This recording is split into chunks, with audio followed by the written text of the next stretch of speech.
아직 서평을 아무도 안 내셨습니다.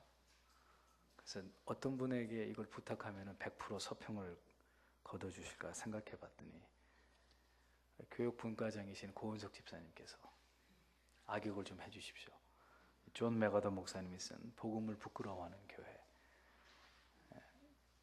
아흔 9일을 쉬시지 않습니까? 9일. 마음 먹으면은 한 3일이면 이 책 다 보십니다. 기회가 왔습니다. 다음 주에는 아마 여기 수북기에 서평이 좀 쌓여 있으리라고 생각합니다.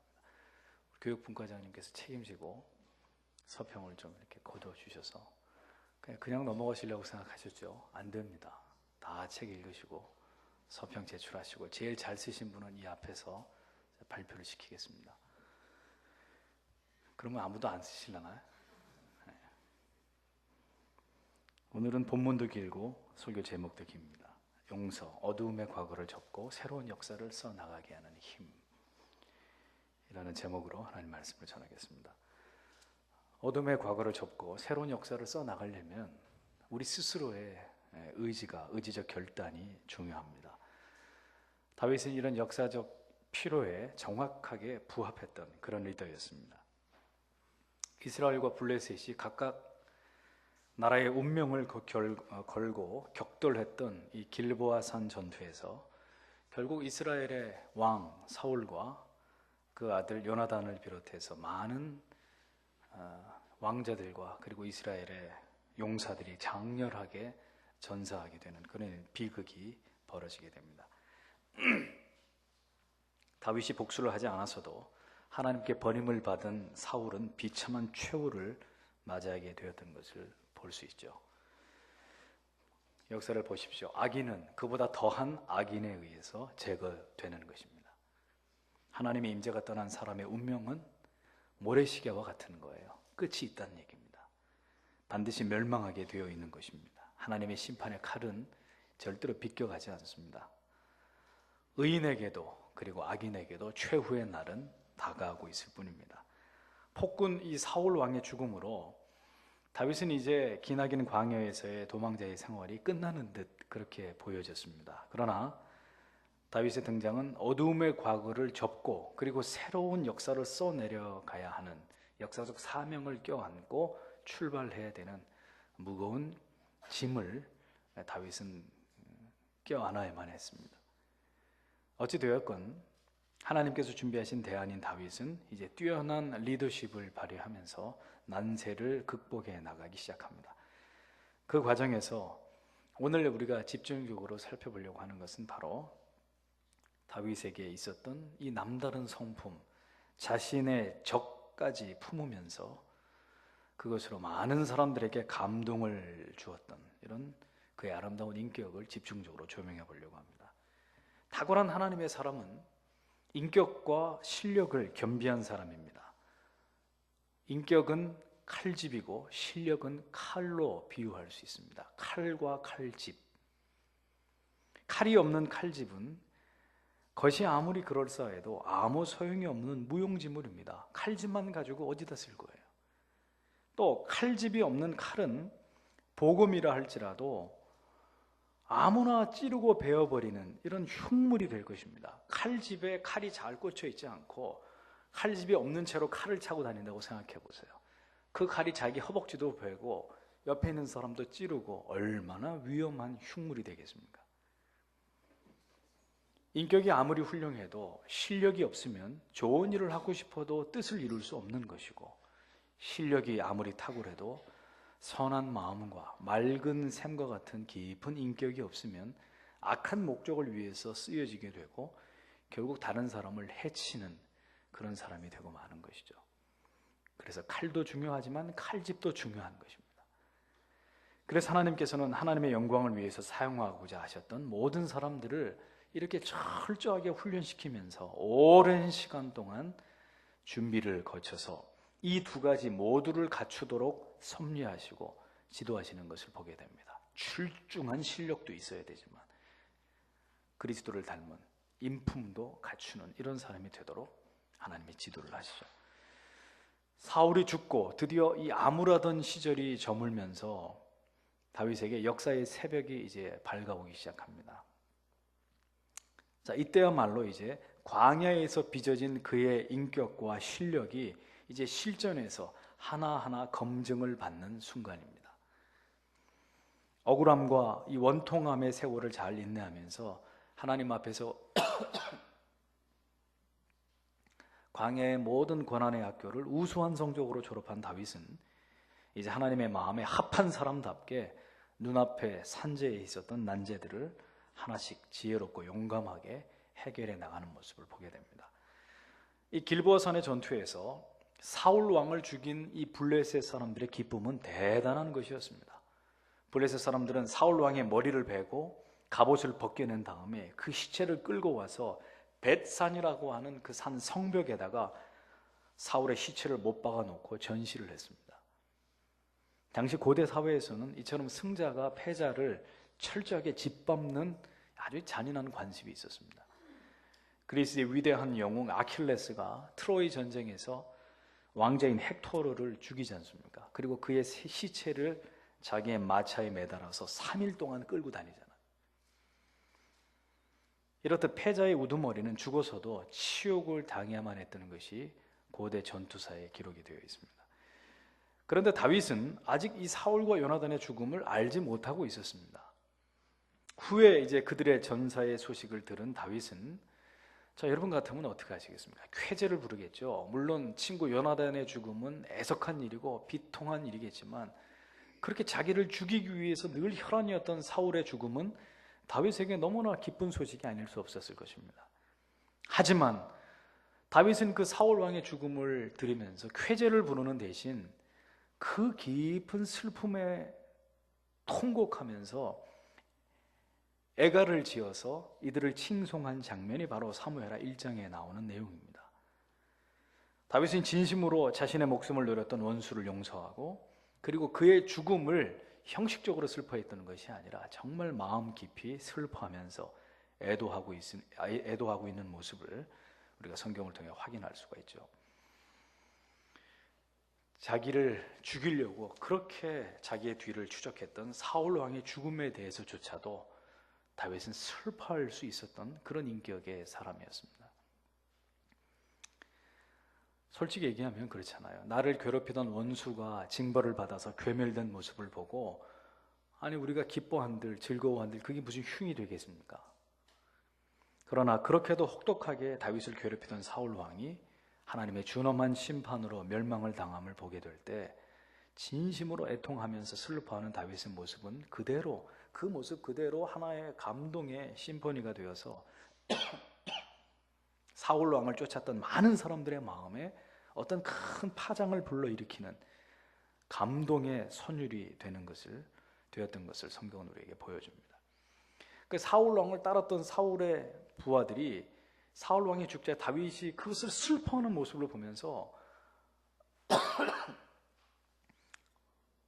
자기가 생전 모셨던 자기의 군왕보다도 그 사울을 더 존경하고 따르게 되는 이런 놀라운 일들이 일어나게 됐다는 것이죠. 어둠의 역사를 끝내고 새로운 역사를 시작하는 하나님의 사람은 반드시 용서의 사람이어야 합니다. 여러분들이 받은 모든 상처를 용서하고 사랑했던 사람의 배신을 용서하고 나에게 극심한 핍박과 고통을 안겨준 사람을 용서할 때 비로소 여러분들을 통해서 선순환의 역사가 시작되는 거예요.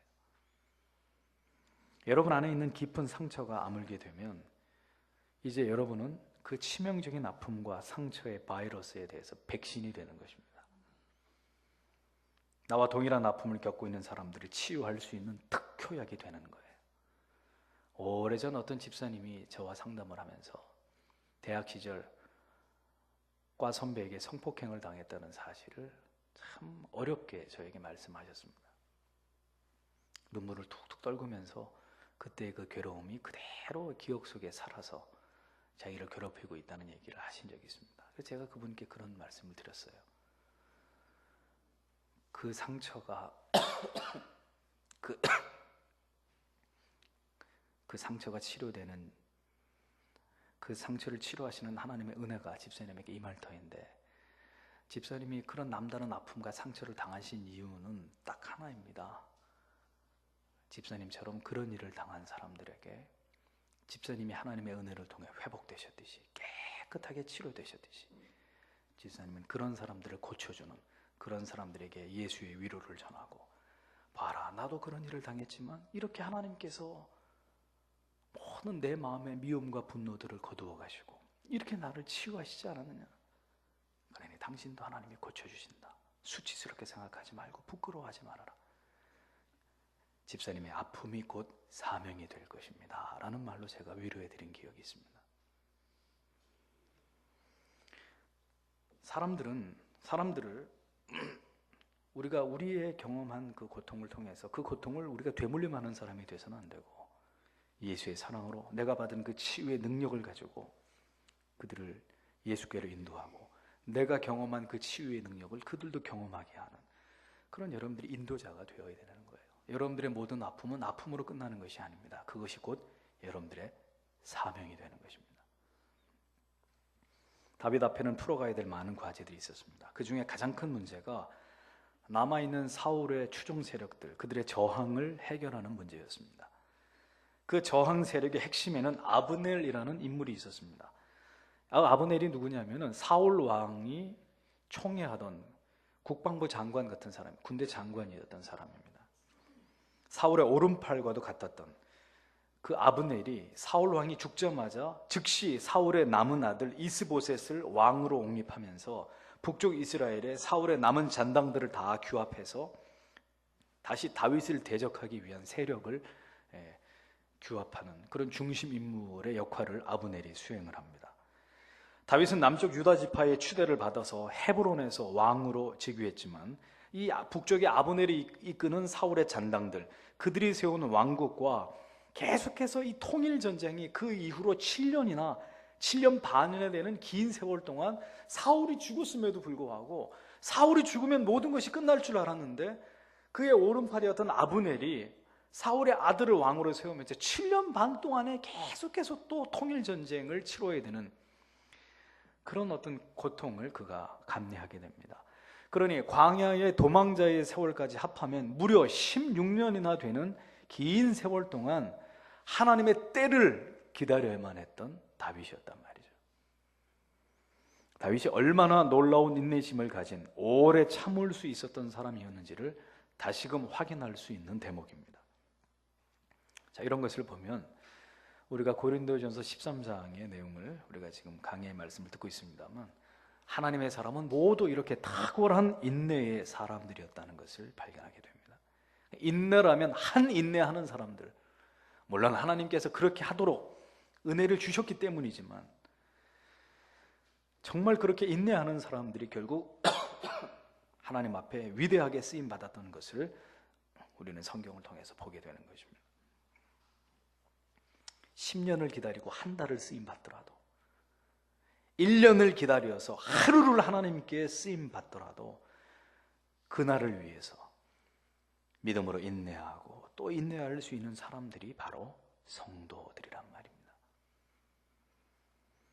보통 사람들 같으면 그 힘든 광야 생활 끝내고 이제 사울도 죽고 드디어 이제 내가 왕이 되는가 싶었는데 이게 또 무슨 일이란 말인가 하고 절망하고 참 푸념하면서 그렇게 좌절할 수도 있었을 상황이었는데, 다윗은 결코 조급해하거나 초조해하지 않고 7년 반이라는 세월 동안을 인내하면서 하나님의 때가 오기를 기다렸던 것을 보게 되죠. 그러니 보십시오. 언제나 우리에게 성공해야 한다는 사실 자체보다도 꿈이 이루어질 것을 소원하되 하나님의 방법으로 하나님의 때에 이루어져야 함을 우리가 절대로 잊지 말아야 된다는 거예요. 그걸 잃어버리면 우리는 조급해집니다. 초조해집니다. 불안해집니다. 뭔가 내가 문제가 있는 사람처럼 생각하게 됩니다. 내가 하나님 앞에 저주를 받은 사람인가? 왜 내 인생은 이렇게 항상 꼬이기만 할까?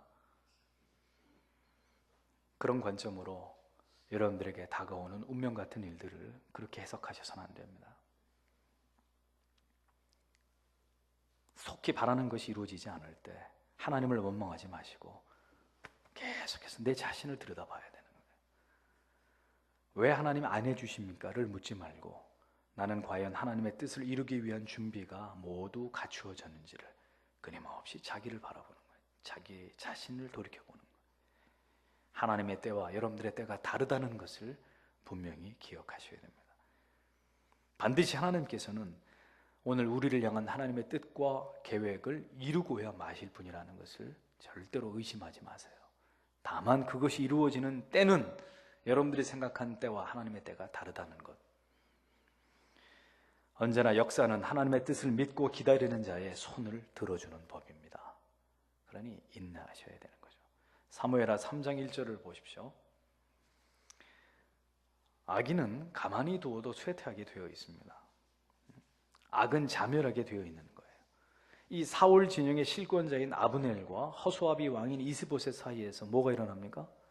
자중질환이 일어납니다. 악인의 도모가 영원할 것 같죠? 잘 될 것 같죠? 왜 악인은 저렇게 항상 승승장구하고 항상 잘 되는 걸까 싶죠? 끝에 가서 보세요. 아브넬과 이스보셋 사이에 문제가 일어나면서 아브넬이 사람을 보내서 다윗에게 내가 항복하겠다, 자기가 항복할 의사를 다윗에게 밝히는 장면을 보게 됩니다. 그러나 이제 아브넬은 자기가 다윗에게 항복하겠다고 말은 해놨지만 과연 다윗이 자기의 항복을 받아줄지를 의심하게 됩니다. 하지만 다윗은 역시 큰 인물이었습니다. 용서의 사람답게 아브넬의 항복을 쾌히 승낙하게 됩니다.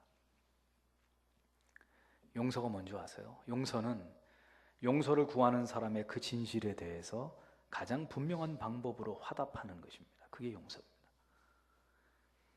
많은 경우에, 얼마나 많은 경우에 용서합니다, 당신 받아들입니다 라고 말은 하면서 여전히 속으로는 너는 못 믿어, 내가 말은 그렇게 하지만 너는 못 믿을 인간이야, 여전히 미워하고 의심하고 분노의 칼을 속에서 갈고 있는 그런 경우는 오늘 우리에게 없을까요?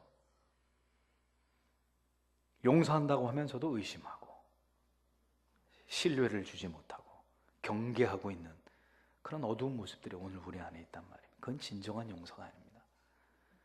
마음으로 온전히 용서하고 그의 진심을 받아줄 때 어두움의 과거는 끝이 나는 거예요. 아브넬을 보십시오. 자신을 용서한 다윗을 위해서 적극적으로 이제 다윗의 편에 서서 문제들을 풀어나가는 모습을 보게 됩니다. 스스로 나서서 북쪽 이스라엘의 장로들을 설득해서 다윗에게 항복합시다, 이렇게 항복을 종용합니다. 설득합니다. 또 사울의 본거지인 베냐민 지파의 지도자들까지 아브넬이 직접 찾아가서 다윗 왕에게 항복하도록 설득합니다. 그리고 마침내 헤브론으로 본인이 직접 찾아와서 다윗에게 항복하는 모습을 보여줍니다. 보세요. 다윗이 아브넬의 항복을 받아들이는 것이 위선이고 가식이었다면 이런 결과가 있었을까요?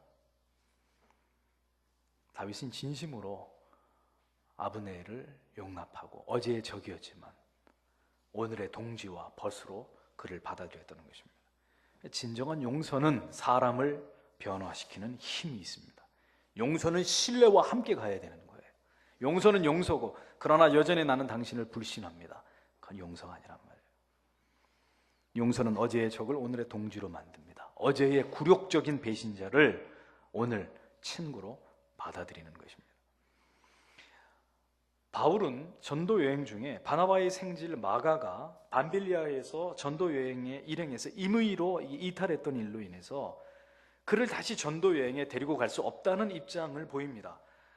그리고 이것 때문에 바나바와 크게 다투었던 일이 성경에 기록되어 있습니다. 그때의 상황만으로 본다면 아마도 바울은 다시는 마가를 볼 일이 없었을 것처럼 그렇게 바울의 단호함을 우리가 보게 되는데, 하지만 하나님의 사람 바울은 그렇게 옹졸한 사람이 아니었던 것을 우리가 확인하게 됩니다. 바울은 사람에 대한 거부나 어떤 사람에 대한 미움이 아니었고, 마가 그 사람에 대한 어떤 인간적인 어떤 미움이나 분노가 아니었고, 다만 그가 하나님을 위한 구령의 일에 합당한 사람이 아니라고 판단했을 뿐인 거죠. 사람을 미워했다는 게 아니라 그 사람이 그 일에는 적합하지 않다고 본 것입니다. 하지만 바나바를 보십시오. 자기의 생질이라는 이유만으로 이제 바나바의 이 부분을 많은 이제 설교를 통해 보면 바나바는 품는 사람이고 다윗은 냉정한 사람이다, 이렇게 이제 성경을 풀이하는 그런 설교도 저도 들어보았습니다만, 뭐 그럴 수도 있고 아닐 수도 있습니다. 그걸 그렇게 보고 그렇게 설교한다면 뭐 그렇게 봐야죠. 어떻게 하겠습니까? 하지만 그 부분보다는 오히려 바나바는 어떤 면에서 안다는 이유 때문에, 친척이라는 이유 때문에 적당히 봐주고 넘어가지고 기준도 원칙도 없이 그가 하나님의 일에 적합한지 적합하지 않은지조차도 고려하지 않고 그렇게 우유부단함을 보여주었던 반면 바울은 단호하게 그가 하나님의 일에 합당하지 않다라고 결론 내려서 자기의 동역자인 바나바와 그것 때문에 크게 다툴 정도로 그가 대립하면서 갈등했다는 것을 성경들에게 보여주고 있는 것이죠. 생질이면 그냥 눈 감아줘도 되는 건가요? 그런 게 아니잖아요. 주의 일은요. 바울은 바나바와 갈라서는 아픔을 감내하면서도 원칙을 지키려고 했던 바울의 모습, 오늘 우리가 하나님의 일을 감당하면서 혈연이나 지연에 얽매여서 편을 들어주고 덮어주는 식의 이런 성숙하지 못한 모습에 대한 좋은 귀감이 되는 것입니다. 하지만 바울은 그렇게 사람을 배척해버리고 끝나버리는 그런 옹졸한 사람이 아니었다는 거죠. 그는 하나님의 일을 언제나 먼저 생각하는 자일 뿐이었지 사람을 미워하는 사람이 아니었습니다. 그 증거가 어디에 나오느냐? 골로새서 4장 10절에 가보면 이런 말씀이 기록되어 있습니다. 나와 함께 갇힌 아리스다고와 바나바의 생질 마가와, 그리고 가로하고 이 마가에 대하여 너희가 명을 받았음에 그가 이르거든 영접하라 라고 특별히 부탁을 합니다. 마가를 잘 영접해다오. 그리고 디모데후서 4장 11절로 넘어가 보면 누가만 나와 함께 있느니라 내가 올 때 마가를 데리고 와라. 마가를 데리고 와달라. 그가 나의 일에 유익하니라 라는 기록을 발견하게 됩니다. 자, 이것은 뭘 보여줍니까? 바울은 한순간 마가가 하나님의 일에 적합하지 않다고, 아니 누가가 하나님의 일에 적합하지 않다고 판단을 했었지만 누가를 하나님의 일에서 영원히 제외시킨 것은 아니었습니다. 그는 다시 기회를 주었고, 마가죠. 자꾸 누가라 그래요. 마가는 그런 바울을 곁에서 끝까지 지키면서 동역을 했던 것을 보게 돼요. 마가를 데리고 와라. 옥에 갇혀 있었던 바울, 그를 옆에서 섬기기 위해서 바울이 찾은 사람은 옛날에 바울을 마가는 데리고 갈 수 없습니다. 그렇게 해서 배척했던 그 인물을 지금 바울은 가장 곁에 두고 싶어하는 인물로 꼽고 있다는 것을 보여주고 있죠. 이것은 뭘 얘기하고 있습니까? 바울은 한순간 마가에 대해서 그렇게 판단했고, 그리고 그의 판단이 그르지 않았다는 것을 그의 신념을 행동으로 보여주었었지만 그는 다시 마가에게 기회를 주었습니다. 그리고 그랬던 그 바울의 그 마음을 헤아린 마가는 다 바울을 버리고 떠난 옥에 갇힌 바울을 섬기기 위해서 그의 마지막을 지키면서 동역을 했던 것을 볼 수 있는 그런 성경의 내용을 우리가 확인합니다. 참 아름답고 감동적인 이야기가 아닐 수 없습니다. 에이브러함 링컨의 일대기를 보면 이런 에피소드가 있습니다. 당시 링컨의 정치적인 정적 중에 에드윈 스탠튼이라는 사람이 있었습니다. 링컨의 정기를 보면 이 사람 얘기가 어김없이 등장합니다. 아주 유명한 사람이에요. 정치적인 어떤 관록이나 어떤 영향력이나 모든 면에서 사실 링컨보다 매우 뛰어난 사람이었습니다. 그가 링컨에게 욕설을 얼마나 많이 했는지, 근데 한 번은 연설 중에 어떤 얘기를 했냐면은, 여러분 고릴라를 보시려면 동물원에 가실 필요가 없습니다.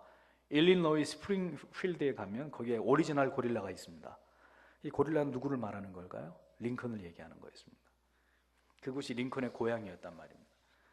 링컨을 가만 보면 생긴 게 꼭 고릴라 같잖아요. 그런데 문제는 이 스탠튼이 이 대통령 선거에서 패배하고 링컨이 대통령으로 당선이 됐다는 거죠. 그래서 이제 정부의 각 장관들, 강요들을 조직하게 됐는데, 링컨이 이제 대통령이 된 다음에 이제 국방부 장관 장관을 이제 지명하기 위해서 자기의 참모들과 수기를 하고 있었습니다. 근데 이 스탠튼을 보세요. 링컨이 대통령이 되자 그럼 깨끗이 승복하고 내가 졌습니다. 대통령 잘 하십시오. 이렇게 깨끗하게 물러나면 좋았을 텐데, 링컨이 대통령이 된 것은 국가적인 재난이다. 이렇게 혹평을 하면서 다녔습니다. 그랬던 스탠튼을 국방부 장관의 자리로 링컨이 지명을 합니다. 그러니 참모들이 다 들고 일어나서 대통령 각하, 이거는 아닙니다. 어떻게 그런 인간을, 그가 뭐라고 하고 다니는지 대통령 각하 모르십니까? 그 사람은 안 됩니다 하고 모든 참모들이 뜯어 말렸습니다. 그때 링컨은 온화한 미소를 지으면서 이런 얘기를 했습니다. 예수님도 원수를 사랑하라고 하셨습니다. 원수를 사랑으로 녹여서 친구로 만들어야지요. 이제 그 사람은 나의 적이 아닙니다. 그래서 스탠튼이 입각을 하게 됩니다. 그 뒤로 그는 그 링컨의 진심을 헤아리게 되었고, 그를 진심으로 존경하면서 링컨을 도와서 성실하게 국가를 위해서 충성을 다하는 그런 귀한 인물로 거듭나게 됩니다. 링컨이 암살자의 총에 맞아서 숨을 거두는 그 자리에 스탠튼이 같이 있었습니다. 그는 피를 흘리면서 머리에 총을 맞고 죽어가는 링컨을 가슴에 끌어안고 통곡을 하면서 그는 이렇게 말했습니다. 여기에 가장 위대한 사람이 누워 있습니다. 피를 흘려 죽어가는 링컨을 끌어안고. 용서와 사랑만이 진정한 승자가 되게 하는 법칙임을 우리는 기억해야 될 것입니다. 다윗은 그를 따스하게 맞이하여서 모든 과거의 허물을 용서하고 평화를 약속한 뒤에 아브넬을 돌려보냅니다. 걱정하지 마라. 나는 당신의 항복을 100% 믿는다. 다윗은 그렇게 해서 그를 맞이하고 평안하는 가운데 아브넬을 돌려보냈지만, 개인적인 감정을 이기지 못한 다윗의 부하 중에 누구? 요압이라는 사람이 있었습니다. 이 요압이 아브넬이 기브온 전쟁에서 자신의 동생 아사히를 죽였다는 이유 때문에 그는 복수의 칼을 갈고 있었던 거예요. 기회만 되면 저 북쪽에 실권자인 아브넬을 내 손에 죽일 것이다. 그래서 다윗 왕은 그와 화친을 맺고 그의 항복을 받아들이고 평안히 돌려보냈는데, 다윗 왕 몰래 아브넬의 뒤를 밟아서 그를 암살해버리죠. 그러니까 용서의 사람 다윗과 복수의 사람 요압이 이렇게 오버랩되면서 용서와 복수의 극명한 대조를 이 성경이 나타내고 있는 것을 우리는 보게 됩니다. 아브넬이 자신의 부하 요압에 의해서 암살되었다는 소식을 들은 다윗은, 오늘 본문 이제 사무엘하 3장 31절 이하의 말씀이 그 내용입니다. 요압을 크게 꾸짖죠. 꾸짖다 못해 3장 29절에 보면 요압을 크게 저주하는 장면이 나옵니다. 다윗은 아브넬을 정중히 장사 지내고 통곡을 하면서 그를 애도하는 다윗의 인품이 다시 성경에 기록됩니다. 자기를 2번이나 죽이러 온 사울 용서하고, 그가 죽었을 때도 깊이 애도했던 이 다윗이 사울의 신복이었던 아브넬의 죽음에 대해서도 그는 똑같이 그의 죽음을 애도하면서 슬퍼하면서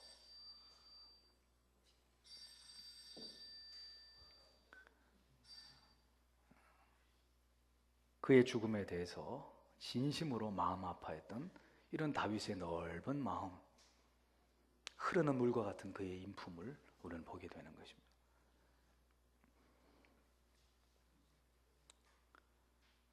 어떻게 그렇게 할 수 있을까요? 이게 쉬운 일일까요? 우리의 의지로는 할 수 없습니다. 하나님의 은혜가 임할 때, 하나님께서 나를 붙드심을 신뢰할 때, 모든 것은 인간의 생각대로 되는 것이 아니라 하나님의 뜻대로 되어짐을 확신할 때, 우리는 다윗처럼 이렇게 온유하고 오래 참을 수 있는, 어제의 적을 친구로 받아들일 수 있는 그런 인격으로 변화될 수 있는 것입니다. 내 안에서 이 답을 찾으려고 하면 절대로 찾을 수 없어요. 하나님께 은혜를 구해야 되는, 우리는 다윗에게 부어주셨던 이러한 하나님의 은혜를 사모함이 있어야 할 것입니다. 다윗이 그렇게 할 수 있었다면 오늘 우리도 그렇게 할 수 있지 않겠습니까? 용서는 또 다른 용서를 가능케 하고, 복수는 더 잔인한 복수의 분노의 불꽃을 사르게 하는 그런 힘이 있는 것입니다.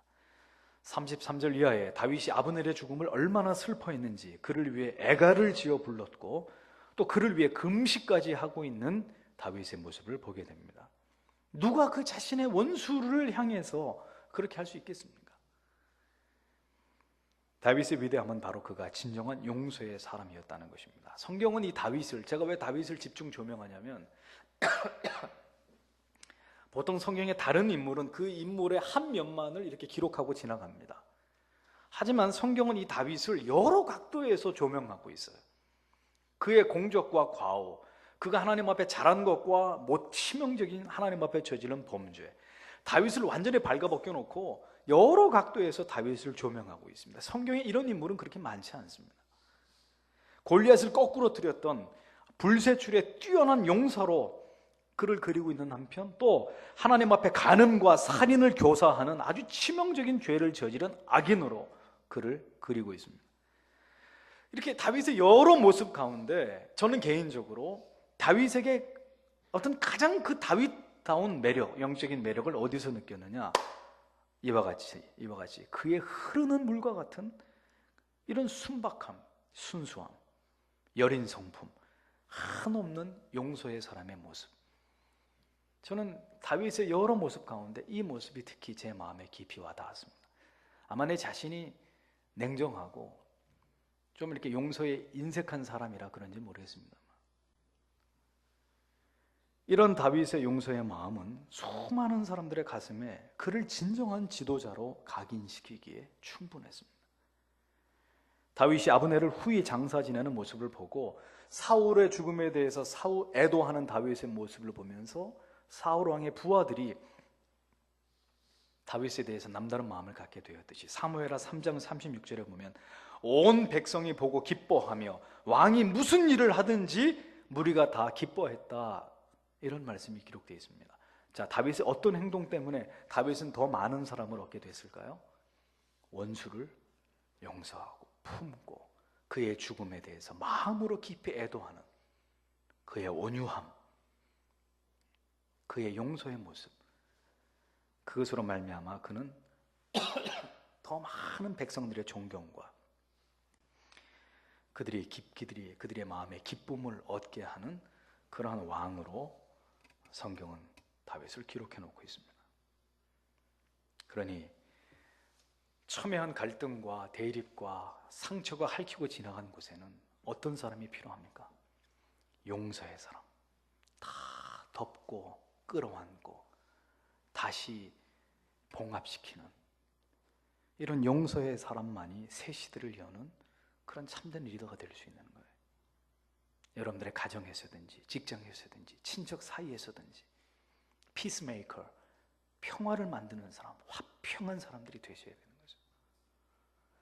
사람들은 오늘 이러한 지도자의 모습에, 이러한 신자들의 모습에 감동을 받는 것입니다. 악순환의 고리를 끊어내고 그 자신이 희생하고 용서하고 섬김으로 선순환의 고리를 만들어 나갈 수 있는 그런 감동적인 인사를 목이 빠지게 오늘 교회 안에서 찾고 있습니다.